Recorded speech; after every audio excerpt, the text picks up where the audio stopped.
ship brings rocky clues to life's origins up from ocean's lost city. Scientists in an expedition to the mid-Atlantic Ocean ridge lifted almost a mile of precious rocks from beneath an exotic feature linked to life's possible beginning. Researchers have long argued that regions deep in the Earth's oceans may harbor sites from which all terrestrial life sprung. In the Atlantic, they gave the name Lost City to a jagged landscape of eerie spires, under which they proposed that the life-preceding chemistry may have churned. And now, for the first time, specialists have succeeded in getting a glimpse of this potential Garden of Eden.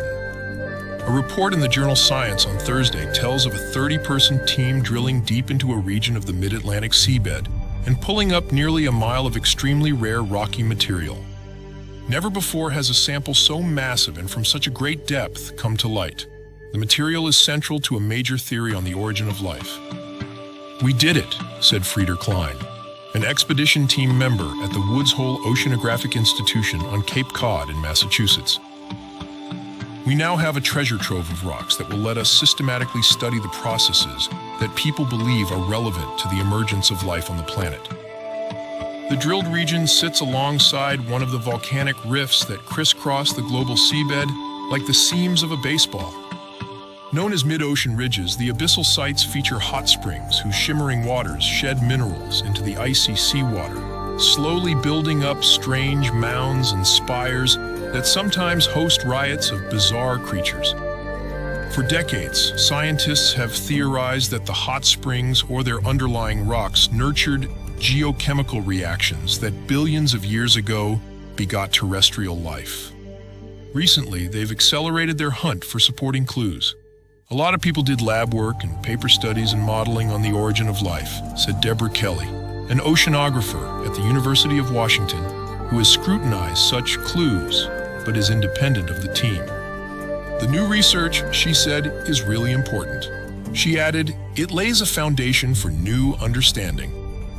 Early last year, the expedition, formally titled Building Blocks of Life, drilled deep into the Rocky Seabed adjacent to one of the largest known springs, a mid-Atlantic site some 1,400 miles east of Bermuda known as Lost City, which Dr. Kelly helped uncover in 2000.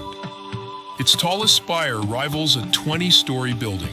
The core retrieved nearby has a length of 1,168 meters, or some 4/5 of a mile, far deeper and more substantial than any comparable sample from beneath the undersea springs.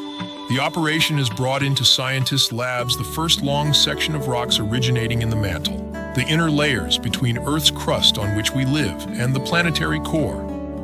It is the largest region of the planet, but its inaccessibility makes it poorly understood.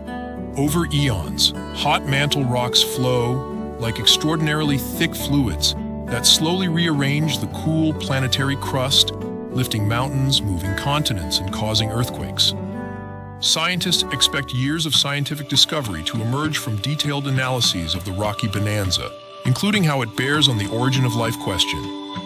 "It's too early to say anything really specific because the results are not yet in," said C. Johan Lissenberg, the first author of the science paper and a petrologist at Cardiff University in Wales. "But we'll find out. That's the excitement."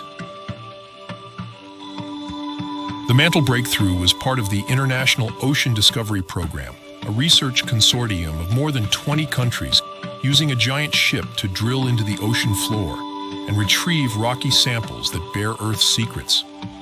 The ship is a modified oil exploration platform, 470 feet long and with a 200-foot derrick that lowers a hollow drill that bores into the seabed and retrieves cylindrical samples of rocks and other deep materials. "We were astounded at how easily the rocky samples came to light," Dr. Lissenberg said. "They tend to fracture quite easily, and that jams the drill. We were like kids in a candy store, seeing core after core coming up.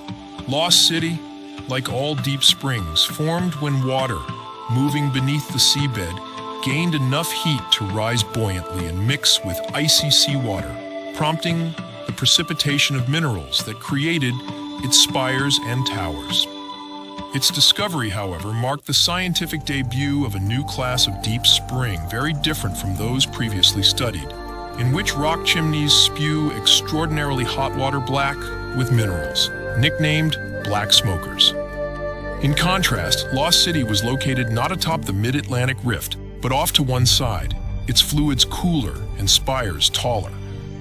The discovery raised waves of excitement in the community that studies life precursors because Michael J. Russell, a geochemist at NASA's Jet Propulsion Laboratory in California, had predicted the existence of such cooler springs. He saw them as ideal for nurturing life. That history explains the current excitement to see what analyses of the expedition's rocky samples bring to light.